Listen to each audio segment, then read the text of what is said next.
July 11th, 1302.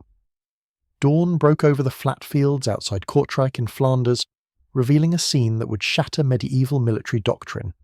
Count Robert II of Artois, commanding the finest cavalry in Christendom, surveyed the Flemish rebel army assembled before him with barely concealed contempt. These were not knights or professional soldiers.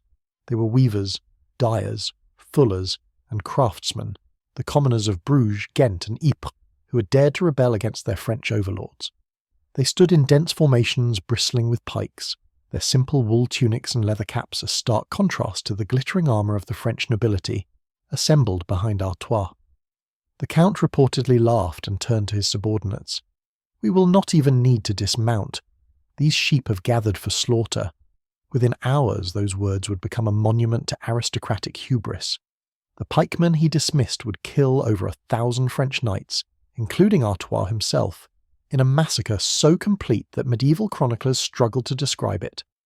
700 golden spurs, symbols of knighthood, would be stripped from dead nobles and hung in the Church of Our Lady in Kortrijk, giving the battle its name. The Battle of the Golden Spurs did not begin on that July morning. It began decades earlier with the slow strangulation of Flemish autonomy by French kings who viewed the wealthy county as too valuable and too defiant to remain independent. Flanders in the late 13th century was the most urbanized and economically advanced region north of the Alps. Its cities, Bruges, Ghent, Ypres and Lille, were manufacturing and commercial powerhouses whose textile industries supplied cloth across Europe. Flemish woolworkers transformed English raw wool into finished fabric that dressed everyone from peasants to popes. The wealth generated was staggering. A single major textile merchant in Bruges might employ hundreds of workers and conduct business from London to Venice. The guilds that organised this production, weavers, fullers, dyers, shearmen, had evolved into powerful political entities with their own courts, regulations and military organisations. This economic power created a fundamental tension. Flanders was technically a fief of the French crown, but its prosperity depended on trade with England, France's primary rival. The Flemish nobility, the Count of Flanders and his baronial supporters, looked to Paris for political legitimacy and military support. The urban guilds looked to London for wool and markets. This contradiction had simmered for generations. It exploded when King Philip IV of France, desperate for revenue to fund his wars and administration, decided to bring Flanders fully under royal control. Philip IV, known as Philip the Fair, was arguably the most effective and ruthless monarch of medieval Europe. He had humbled the papacy, expelled the Jews from France, and destroyed the Knights Templar to seize their wealth. Subordinating. Flanders seemed a minor task by comparison. In 1297, Philip occupied Flanders militarily, deposing Count Guy of Dampierre and installing French administrators throughout the county. Flemish cities were garrisoned with French troops. French officials replaced local magistrates. Most critically, Philip imposed heavy taxes on the textile industry and restricted trade with England. The economic strangulation was immediate. By 1300, unemployment in the textile cities reached catastrophic levels. Entire neighbourhoods of skilled workers had no wool to process. The guildmasters, wealthy men who had built fortunes on the wool trade, watched their businesses collapse. The ordinary workers, the men who carded, spun, wove, fulled, and dyed the cloth faced starvation. French rule had gone from an abstraction to an existential threat. On May 18th, 1302, the pressure exploded in an orgy of violence that shocked medieval Europe. In Bruges, French officials and their local collaborators were massacred in what became known as the Matin of Bruges. Guild militias, organised by a weaver named Peter de Konink and a butcher named Jan Breidel, swept through the city at dawn, killing any French speaker they could find. The test was linguistic. Militiamen would stop suspected Frenchmen and force them to say the phrase "Schild en vriend," shield and friend. The harsh Flemish consonants were nearly impossible for French speakers to pronounce correctly. Those who failed were killed on the spot. By evening, between 2,000 and 4,000 French soldiers, officials, merchants and their families were dead. The French garrison commander, the Castellan Jacques de Châtillon, barely escaped with a handful of knights. The brutality was strategic. The Bruges militias understood that there could be no reconciliation with French rule after such a massacre. They had burned their bridges deliberately, forcing the entire city into rebellion. Within days, Ghent, Ypres, and other Flemish cities rose in revolt. What began as an urban uprising quickly spread to the countryside as peasants, suffering under French taxation, joined the rebellion. The rebels faced an immediate problem. Medieval military power rested on heavy cavalry, armoured knights who dominated battlefields through shock charges that shattered infantry formations. The French possessed the finest heavy cavalry in Europe, bred from generations of military aristocracy, and equipped with the best armour, weapons and horses money could buy. The Flemish rebels had none of this. Their nobility, with few exceptions, remained loyal to France. The rebel army would have to be composed almost entirely of urban militiamen and peasants, infantry armed with simple weapons facing the most formidable cavalry force in Christendom. To any military professional of the era, this was suicide. Infantry did not defeat cavalry in open battle. They held fortifications, defended river crossings, or hid in forests. To meet knights in the open field was to invite massacre. The Flemish commanders, primarily guild leaders like Peter de Koninck and Willem van Gulik, understood this conventional wisdom. They also understood they had no choice. Bruges could not withstand a prolonged siege. The French would strangle the city's trade routes and starve it into submission. The rebel army had to fight, and fight soon, or the revolution would collapse. The solution they developed would change military history. The Flemish infantry would form up in dense pike formations on terrain chosen specifically to negate cavalry advantages. They would not try to match French mobility or reach. They would create a wall of steel-tipped pikes that horses would not charge. The weapon that made this possible was the Golden Spurs, a uniquely Flemish creation that combined a 6-foot oak staff with a spear point and could function as both pike and club. The name literally meant good day, though its meaning was grimly ironic. The Golden Spurs' oak shaft was as thick as a man's wrist, capable of delivering bone-crushing blows.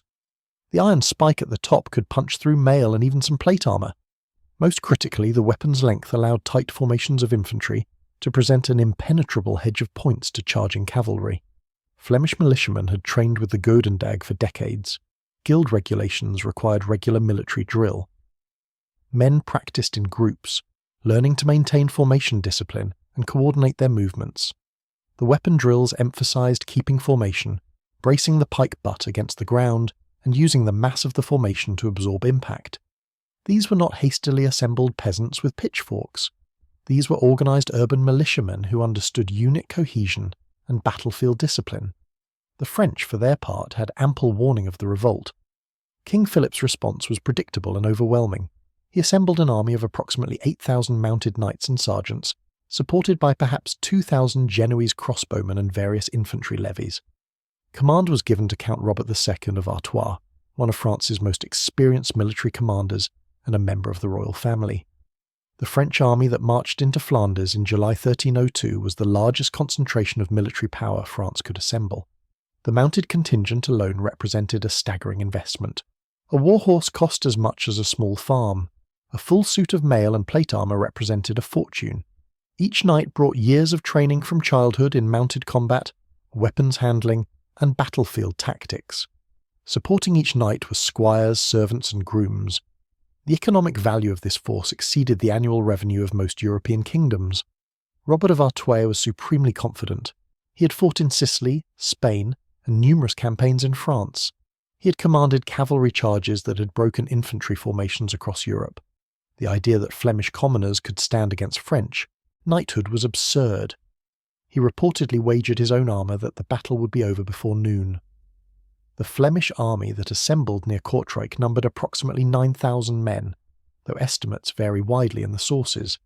The corps consisted of guild militias from Bruges, Ghent, and Ypres, probably 5,000 to 6,000 men. These were the most disciplined and best-equipped troops, wearing padded jacks, kettle helmets, and carrying Goudendags or pikes. Supporting them were rural levies, less well-armed but numerous, and a small contingent of Flemish knights who had sided with the rebellion, perhaps 400 cavalry. These friendly knights would prove crucial. The battlefield chosen by the Flemish commanders was a masterpiece of tactical positioning.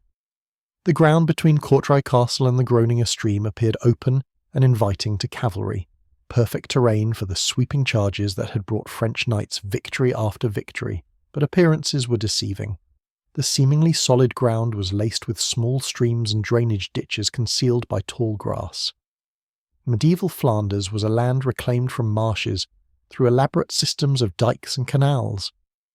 The fields around Kortrijk were crisscrossed with these water features, invisible until you were almost upon them. The Flemish positioned themselves with the Groninger stream at their backs, an apparent tactical error that would prevent retreat. In front of their formation ran several concealed ditches perpendicular to the expected French approach. These ditches were not wide, perhaps 6 to 8 feet, but they were deep enough to break a cavalry charge's momentum. Most critically, they were invisible from even 100 yards away. The Flemish formation was simple and brutal. The corps consisted of dense pike squares, men standing shoulder to shoulder in ranks perhaps 20 men deep. The Guddendags and pikes created a hedge of points at multiple levels, some held high, some at chest level, some braced against the ground at waist height. There was no way for a horse to charge into this formation without being impaled. The flanks were secured by the more lightly armed rural levies, and by the terrain itself, the streams and marshes that channeled any approach into the killing zone before the main formation. The small contingent of Flemish cavalry was held in reserve, to be used to pursue broken enemies or to counter any French attempt to outflank the position. July 11th, 1302 dawned clear and warm. The French army arrived at the battlefield around mid-morning, having marched from their camp at Marquette. Robert of Artois surveyed the Flemish position and saw exactly what he expected, a defensive infantry formation that would be swept aside by a proper cavalry charge. French military doctrine was clear: infantry, no matter how numerous, could not stand against determined cavalry. The shock of the charge, the momentum of thousands of pounds of armoured horse and rider, would shatter any infantry formation. Once broken, the infantry would be helpless, cut down from behind as they fled. Artois did note the streams and ordered reconnaissance of the ground, but his scouts reported the fields passable for cavalry. The concealed ditches, covered by summer grass, went undetected. Some French commanders, more cautious than Artois, suggested dismounting the knights and attacking on foot. Against pike-armed infantry in a defensive position, this was arguably the wiser choice, but dismounting negated the cavalry's primary advantage, shock action. More fundamentally, French military culture viewed fighting on foot as beneath knightly dignity. Knights were cavalry. To dismount was to fight like common infantry, an insult to aristocratic honour. Artois dismissed the suggestion with contempt. The French battle plan was straightforward. The Genoese crossbowmen would advance first, engaging the Flemish at range and causing casualties to disorder their formations. Then the cavalry would charge in successive waves, smashing through the disrupted infantry. The crossbowmen advanced and began shooting. At ranges of 150 to 200 yards, their heavy bolts could penetrate the leather and padded armour worn by most Flemish fighters. The militiamen had no shields and limited armour. The crossbow volleys should have been devastating. Instead, the Flemish formation held. Casualties were taken, men struck down by bolts, but the dense formations absorbed the losses without breaking. The men in the rear ranks simply stepped forward to fill gaps. The militiamen had been trained for this, to hold formation under fire, to present an unbroken hedge of pikes regardless of casualties. After perhaps 30 minutes of shooting, with minimal effect on the Flemish formation's cohesion, Artois gave the order to charge. The Genoese, still in front of the French cavalry, were suddenly in the way. The advancing knights pushed through the crossbowmen, disrupting both forces. Some crossbowmen were trampled by their own side's cavalry. This was the first error, attacking before the supporting troops had cleared the field. What happened next was recorded by multiple chroniclers, though their accounts differ in details. The consensus was catastrophic. The first wave of French cavalry, approximately 2,000 knights and mounted sergeants, thundered across the field toward the Flemish lines. At full gallop, the impact should have been irresistible, but the horses hit the first concealed ditch at full speed. The results were instantaneous and horrifying. Horses crashed into the ditch, their legs breaking, their riders hurled forward from the saddle. The momentum carried following ranks into the pile-up. Within seconds, hundreds of armoured knights and horses were thrashing in a chaotic mass in a ditch 6 feet wide. Those who made it across the first ditch, now disorganised and at reduced speed, hit the second ditch. More horses fell. More riders were thrown. By the time any French cavalry reached the Flemish lines, their charge had been completely broken. The psychological shock was total. These knights had charged into infantry formations dozens of times. Always the infantry had broken and run. Now they found themselves on foot or on disorganized horses facing a solid wall of pikes manned by men who did not run. The Flemish counterattack was brutally efficient. The pike formations advanced methodically, pushing forward while maintaining cohesion.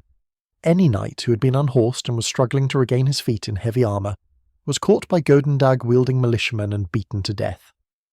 The weapon's club head was devastatingly effective against plate armour. A solid blow could concave armour, breaking bones underneath, or deliver concussive trauma through the helmet. Knights who had survived battles across Europe, who had fought Saracens in the Holy Land and rebels in Sicily, found themselves surrounded by commoners who killed them methodically, like men slaughtering livestock. The second wave of French cavalry, seeing the disaster ahead, tried to halt. But cavalry charges could not be easily stopped. The rear ranks pushed the front ranks forward into the killing zone. More horses hit the ditches. More knights were unhorsed and killed. Robert of Artois, realizing his battle plan had failed catastrophically, attempted to rally the French forces.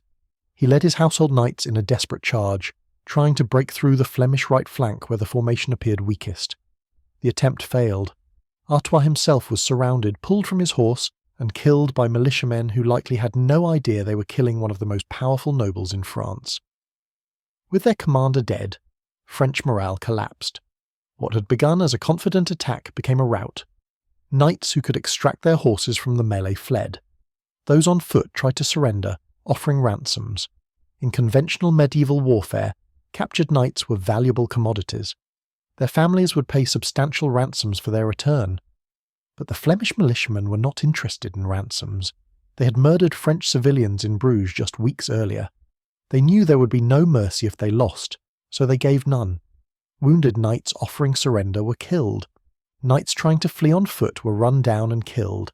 The small contingent of Flemish cavalry, released from reserve, pursued fleeing French riders and cut them down from behind. The massacre continued for hours. The Groninger stream, which had seemed to trap the Flemish with their backs to water, became a death trap for fleeing French knights. Men in 60-pound armour could not swim. Knights trying to escape across the stream drowned, or were caught in the shallows and killed. The Genoese crossbowmen, abandoned by their employers, were largely slaughtered. The various French infantry levies, seeing the knights destroyed, fled without engaging. By early afternoon the battlefield was carpeted with bodies. Medieval chroniclers struggled to describe the carnage. Jean d'Auxerre, writing shortly after the battle, reported, "The golden spurs of knights covered the ground like flowers in a meadow, so many that no man could count them." Modern historians estimate French casualties at between 1,000 and 1,200 knights killed, an almost incomprehensible loss of military aristocracy in a single afternoon. Count Robert of Artois was dead. The Count of Eu was dead. The Constable of France, Raoul de Clermont, was dead. The Count of Tancarville dead. The Duke of Damertin dead. The rolls of French nobility killed at Courtrai read like a who's who of early 14th century aristocracy. Entire baronial lines were extinguished. Dozens of families lost multiple members, fathers and sons, brothers, cousins, all killed in the same afternoon. The economic loss was staggering. Each dead knight represented years of training, a fortune in equipment, and valuable political connections. The ransom value alone of the dead nobles would have exceeded the annual revenue of several kingdoms. Flemish casualties, by contrast, were relatively light, probably fewer than 200 killed. The defensive pike formation, once it held, proved nearly invulnerable to cavalry. The militiamen had stood their ground, maintained cohesion, and killed professional warriors with methodical efficiency. The battle's aftermath sent shockwaves across Europe. Infantry, common townsmen, had annihilated a cavalry army in open battle. This violated everything medieval military theory taught. Knights were supposed to be invincible. Their training, equipment, and social status made them the apex predators of medieval warfare, but at Courtrai they had been slaughtered by men who worked with their hands for a living. The psychological impact on the French aristocracy was profound. Chronicles from the period describe a sense of disbelief bordering on denial, How could this have happened? Some blamed Robert of Artois for arrogance and poor reconnaissance. Some blamed the terrain, some blamed treachery, claiming the Flemish had used sorcery or poisoned weapons. No one wanted to accept the obvious truth that disciplined infantry with proper weapons and good terrain could defeat cavalry. The Flemish reaction was triumphal but tempered by realism. They had won a battle, not the war. France had been humiliated but not defeated. Philip the Thor would return with another army, and next time French commanders would not underestimate their opponents. The 700 golden spurs stripped from dead French knights were hung in the church of Our Lady in Kortrijk as a monument to the victory. They remained there for decades, a constant reminder to French kings of the day their finest cavalry had been destroyed by commoners. The church became a pilgrimage site for Flemish patriots. The symbolic value of those spurs exceeded their material worth. They represented a moment when the social order of medieval Europe had been inverted, when peasants and craftsmen had killed nobles and lived to tell about it. King Philip's response was predictable. He raised another army, larger than the first, and invaded Flanders again in 1304. This time, French commanders were cautious. They avoided pitched battles, instead besieging Flemish cities and starving the countryside. At the Battle of Mons-en-Pévèle in 1304, the French dismounted their knights and fought on foot, using tactics similar to those that had defeated them at Courtrai. The result was a narrow French victory, though at tremendous cost. The war dragged on until 1305, when economic exhaustion forced both sides to negotiate. The Treaty of Athis-sur-Orge restored nominal French control over Flanders, but granted significant autonomy to the Flemish cities. The wool trade with England resumed. French garrisons were reduced. Philip had won legally but failed strategically. Flanders remained semi-independent, its guild-dominated cities maintaining their political and economic power. The military lessons of Courtrai took decades to fully absorb, but they would fundamentally change medieval warfare. Infantry, properly equipped and positioned, could defeat cavalry. This realization would lead to the rise of Swiss pike formations, English longbowmen, and eventually to the complete obsolescence of heavy cavalry as the dominant battlefield force. The tactical specifics of the Flemish victory were studied by military commanders across Europe.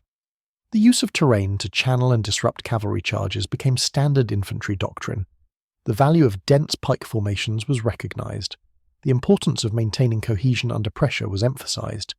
Most significantly, the battle demonstrated that cavalry's psychological advantage, the terror induced by a mounted charge, could be overcome by discipline and training. If infantry could be trained to stand firm and trust their weapons and formation, they could defeat knights. This realization democratized medieval warfare. Armies no longer needed to consist primarily of expensive cavalry. Infantry, recruited from commoners and equipped with relatively simple weapons, could hold their own on the battlefield. The social implications were profound. If peasants and craftsmen could kill knights, what did that say about the natural order of society? If military prowess did not depend on noble birth and expensive equipment, what justified aristocratic privilege? These questions would simmer throughout the 14th century, contributing to social upheavals like the Jacquerie in France and the Peasants' Revolt in England. The Battle of the Golden Spurs was a military anomaly that became a social earthquake. The Gerdendaggs used at Courtrai represented Flemish identity as much as they represented military hardware. The weapon became a symbol of urban independence and resistance to aristocratic power. Flemish guilds incorporated Gerdendaggs into their heraldry. Militia.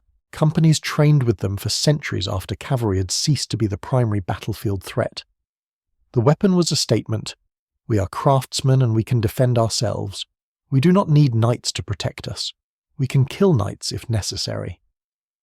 This attitude, this assertion of common competence in military affairs, was revolutionary in medieval context. Modern Belgian nationalism looks back to Courtrai as a founding moment.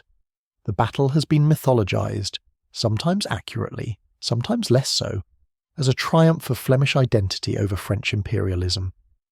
The date of the battle, July 11th, is a Flemish holiday. Monuments commemorate the militiamen who fought there.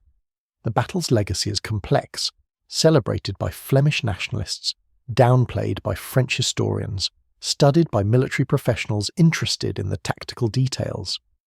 The military reality was less mystical and more practical.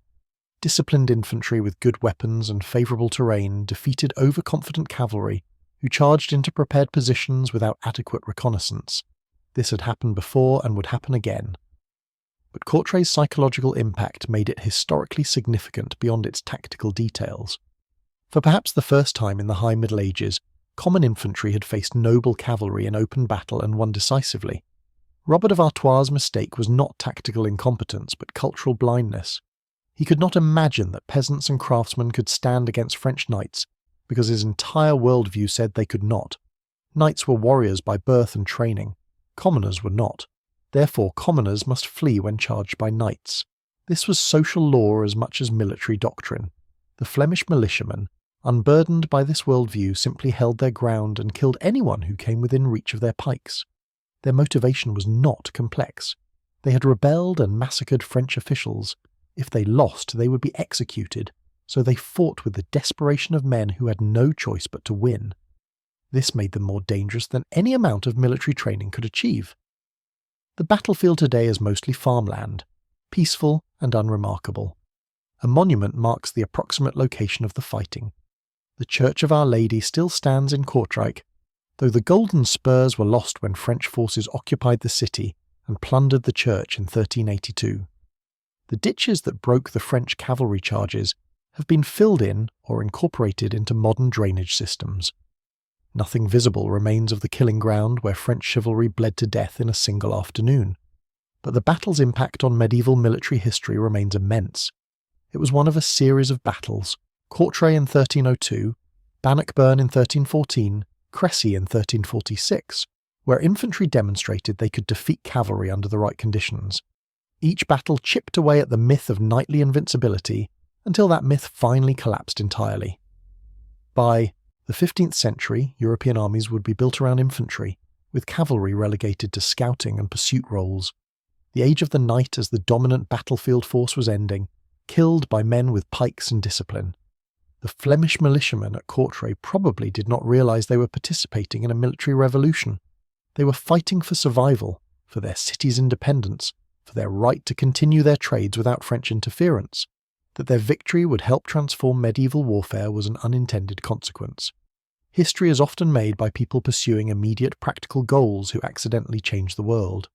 The French chroniclers who recorded the battle struggled to explain the outcome in ways that preserved their worldview.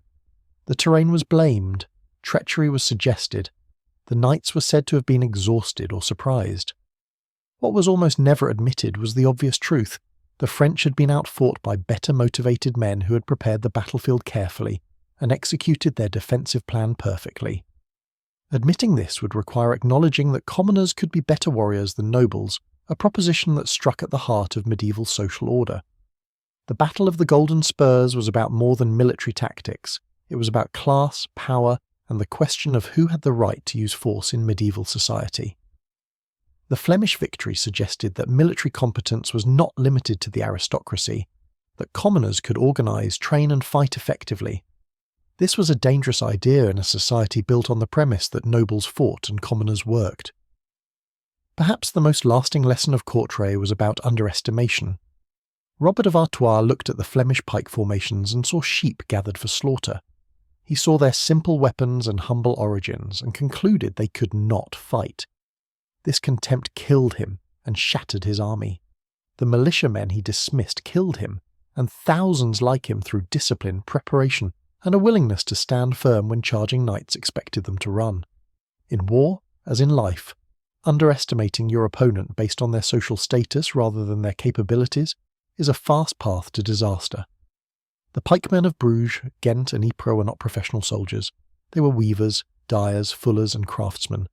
But they trained regularly, they fought for existential stakes, they prepared their battlefield carefully, and they maintained discipline under pressure. These qualities mattered more than noble birth or expensive equipment. The French knights discovered this truth too late, in the mud and grass of Flanders, where their golden spurs brought them nothing but a place in mass graves and a lesson that would echo through military history for centuries. When Count Robert of Artois looked at the Flemish pike formations on the morning of July 11th, 1302, and saw only sheep to slaughter, he was looking at his own death. He just didn't know it yet. The thunder of hooves, the glitter of armour, the confidence of noble warriors, none of it mattered when horses hit concealed ditches and disciplined men with pikes refused to break. In a few hours of brutal fighting, the military paradigm of medieval Europe was overturned. The men with the Golden Spurs learned that decoration means nothing against preparation. The lesson was written in blood in the fields of Kortrijk, and medieval warfare would never be quite the same again. The immediate aftermath of Kortrijk created chaos in the French court that extended far beyond military considerations. Philip V faced not just a tactical defeat, but a crisis of legitimacy. The French monarchy's claim to supreme authority rested partly on its military supremacy. If the king's army could be destroyed by urban militiamen, what did that say about divine right and royal power? The financial impact was equally devastating. Each dead knight represented not just a military asset but a source of revenue. Knights owed military service but also paid various fees and taxes to the crown. The families of dead nobles now owed inheritance taxes, but many of these families were financially ruined by the loss of their primary earners. The crown faced the choice between extracting payment from grieving, impoverished families or forgoing revenue it desperately needed. Philip's solution was characteristic of his ruthless pragmatism. He imposed a special tax on the French nobility to fund a new invasion of Flanders, effectively making the survivors pay for the privilege of avenging the dead.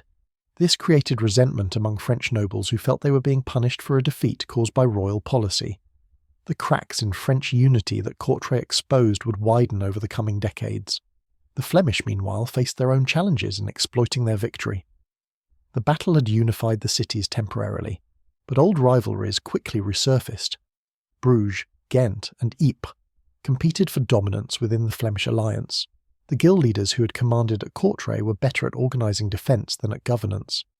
The Flemish nobility, many of whom had fought for France, now had to be integrated into a political structure dominated by commoners.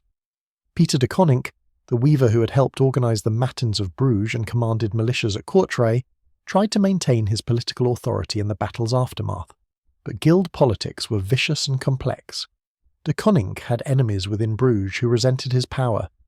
By 1305 he had been marginalised politically, and he died in obscurity around 1314. The man who had helped organise one of the most significant military victories of the Middle Ages ended his life as a political footnote, demonstrating that military success did not automatically translate to political longevity.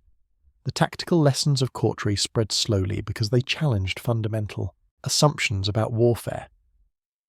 Professional military men across Europe studied the battle but often drew the wrong conclusions.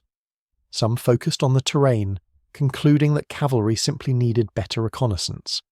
Others blamed French command decisions, arguing that a more cautious approach would have succeeded.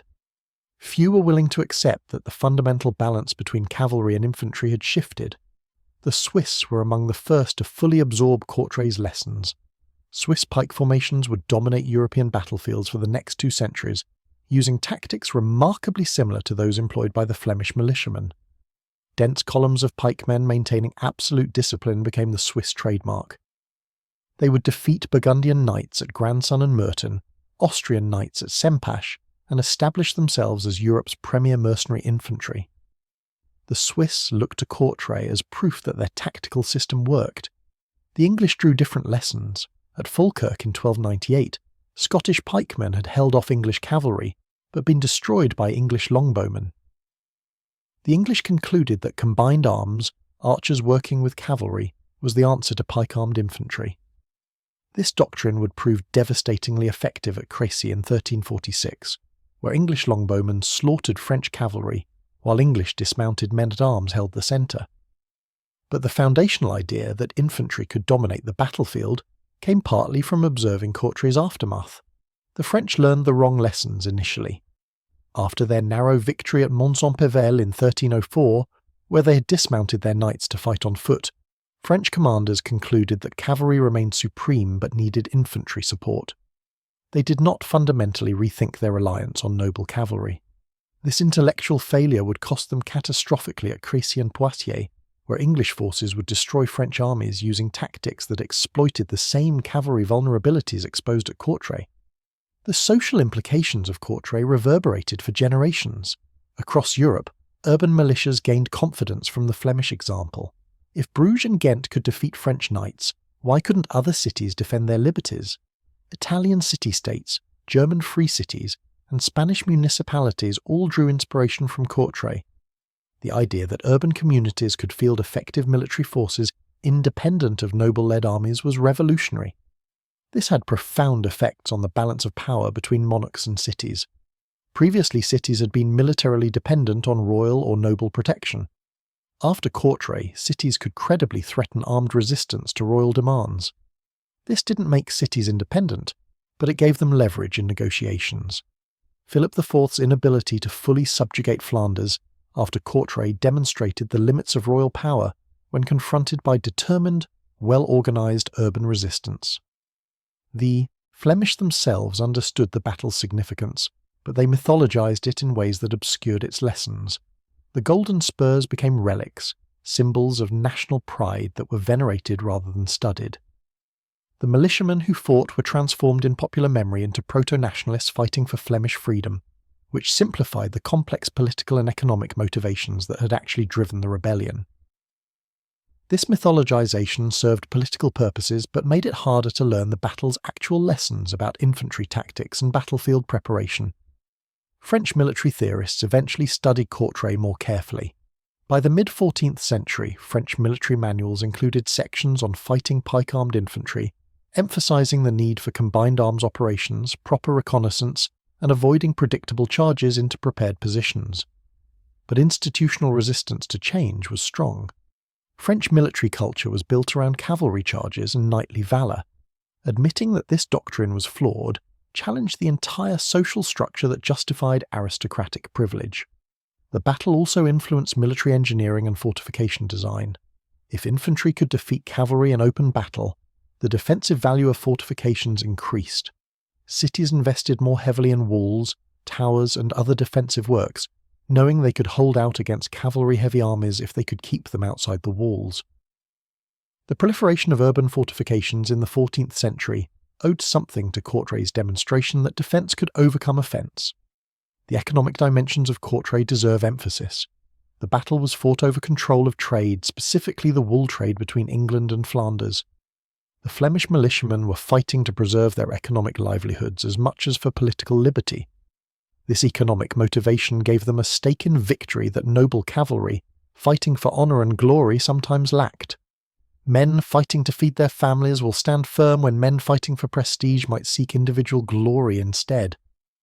This economic dimension would become increasingly important in later medieval warfare. As European economies became more complex and urbanised, control of trade routes and commercial centres became major military objectives. Armies that understood they were fighting for economic stakes, not just territorial or dynastic ones, developed different tactics and motivations. Courtrai was an early example of this economically driven warfare. The battle's impact on Flemish identity cannot be overstated. Before 1302, Flemish identity was weak and fragmented. After Courtrai, there was a sense of common Flemish achievement that transcended city rivalries. The militiamen who fought came from different cities with different political interests, but they had stood together against a common enemy and won. This created a foundation for later Flemish nationalism, though it would take centuries for this identity to fully develop. The Church's response to Courtrai was complex. Officially, the rebellion against French authority was illegitimate, and the Pope supported Philip IV.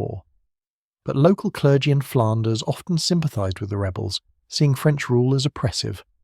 The decision to hang the Golden Spurs in a church was both a religious dedication and a political statement.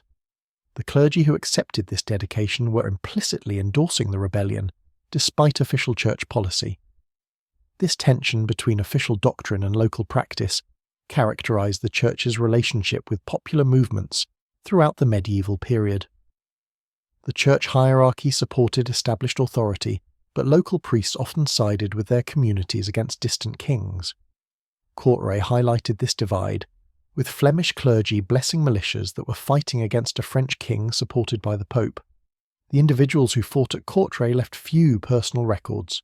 Medieval chroniclers focused on nobles and high-ranking commanders, not ordinary militiamen. We know the names of French nobles who died, but almost none of the Flemish militiamen who killed them. This silence in the historical record reflects medieval society's values. where noble lives mattered and common lives did not, even when those common lives achieved extraordinary things. A few names survived. Peter de Koning and Jan Bredel, the weaver and butcher who helped organise the Bruges militias, became legendary figures. Willem van Gulik, who commanded Flemish forces at Courtrai, was remembered. But the thousands of individual militiamen who held the pike line, who stood firm when cavalry charged, who killed armoured knights with wooden clubs, these men are anonymous. Their achievement is remembered, but they themselves are forgotten. This anonymity itself is historically significant. It demonstrates that medieval military success did not require individual heroics or noble leadership. What mattered at Courtrai was collective discipline, proper preparation, and willingness to trust the formation. The individual militiamen were replaceable parts in a military machine. This was a revolutionary concept in an age that celebrated individual knightly prowess. The long-term military evolution triggered partly by Courtrai transformed European warfare over the following 2 centuries. By 1500, cavalry had been reduced to a supporting arm, useful for reconnaissance and pursuit, but no longer the decisive battlefield force. Infantry, armed with pikes, halberds, and eventually firearms, dominated European battlefields. This transformation was not caused solely by Courtrai, but the battle was an early and dramatic demonstration that the age of cavalry supremacy was ending. The tactical specifics that made Courtrai possible, terrain selection, concealed obstacles, dense formations, combined arms coordination, became standard features of infantry doctrine. Military theorists studied the battle and incorporated its lessons into training manuals. By the Renaissance, the idea that properly trained and equipped infantry could defeat cavalry was conventional wisdom. Courtrai had helped establish this wisdom through brutal proof. The political legacy was equally significant. The battle demonstrated that centralized royal power had limits. Philip IV, or arguably the strongest king in Europe, could not fully subjugate a determined region with strong urban centres. This lesson was not lost on other European regions facing royal encroachment. The Flemish example inspired resistance from Scotland to Italy, wherever local communities faced pressure from expanding monarchies. The failure of French arms at Courtrai also encouraged English ambitions in France. If Flemish militiamen could defeat French knights, perhaps English forces could as well. This confidence contributed to English willingness to pursue claims to the French throne, ultimately leading to the 100 Years' War. Edward III of England studied Courtrai's lessons and applied them at Crécy, where English longbowmen and dismounted men-at-arms destroyed French cavalry using principles the Flemish had demonstrated 4 decades earlier. The Golden Spurs themselves had a tragic postscript. In 1382, French forces under Charles VI occupied Courtrai and plundered the Church of Our Lady. The spurs were taken to Paris as war trophies, a symbolic reversal of the 1302 humiliation. They were eventually lost or melted down, and their exact fate is unknown. The French had taken 80 years, but they had reclaimed their symbols even if they could not undo the military lessons Courtrai had taught.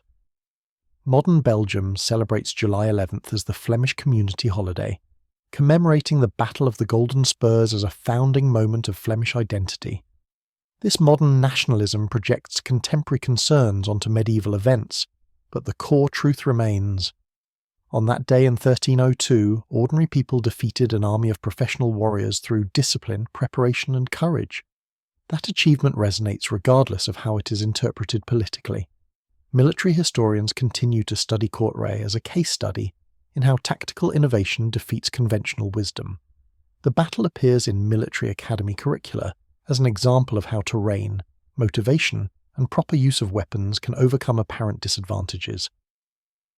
Modern infantry doctrine still emphasizes principles the Flemish militiamen applied: hold your ground, maintain formation discipline, trust your weapons and your comrades.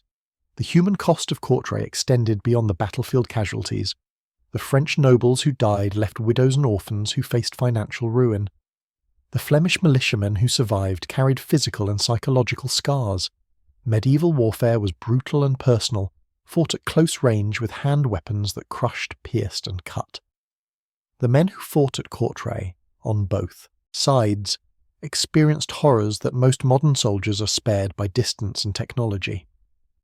The aftermath of the battle saw both sides commit atrocities. French forces that invaded Flanders in 1304 burned villages and massacred civilians in revenge. Flemish militias executed French prisoners and sympathisers. The cycle of violence that Courtrai began took years to wind down and left deep hatreds that persisted for generations. The Golden Spurs symbolised military victory, but they also represented the beginning of decades of suffering for ordinary people caught in the conflict. The economic disruption caused by the war devastated Flanders temporarily. Trade stopped, production ceased, and unemployment soared. The wool trade with England, which the rebellion had been partly fought to preserve, was interrupted by the conflict. Ironically, the militiamen who fought to protect their livelihoods found those livelihoods destroyed by the war they had won. Peace in 1305 restored trade, but the interruption had cost Flemish cities dearly. The Treaty of Athis-sur-Orge that ended the war in 1305 required Flanders to pay a massive indemnity to France, effectively making the Flemish pay for the cost of the French armies sent to subjugate them. This financial burden weighed on Flemish cities for decades. Victory at Courtrai had preserved Flemish autonomy, but it came at a price that strained the city's economies and created political tensions over who should bear the cost. The legacy of Courtrai in military thought extended into the modern era. Napoleon studied the battle as an example of infantry defeating cavalry. Prussian military theorists examined it when developing their doctrines about combined arms warfare. Even in the 20th century, military historians analysed Courtrai when studying defensive tactics and the importance of terrain in battle. A medieval battle fought with hand weapons continued to offer lessons to armies using rifles and artillery. The psychological dimension of Courtrai deserves final emphasis. The battle was won as much in the minds of the Flemish militiamen as on the field. They believed they could stand against cavalry, they trusted their weapons and formations, they maintained discipline under terrifying pressure. These psychological factors, harder to quantify than weapons or numbers, were crucial to victory. The French knights, conversely, were defeated partly by their own expectations. They expected infantry to break, so they charged without adequate preparation. This psychological aspect makes Courtrai relevant beyond its tactical details. In any conflict, belief in victory affects outcomes. The Flemish believed they could win, which made them more likely to execute their plan effectively. The French did not believe they could lose, which made them careless. Confidence is valuable, but overconfidence is fatal. Robert of Artois died because he was too confident to properly reconnoitre the battlefield or consider that his opponents might fight effectively.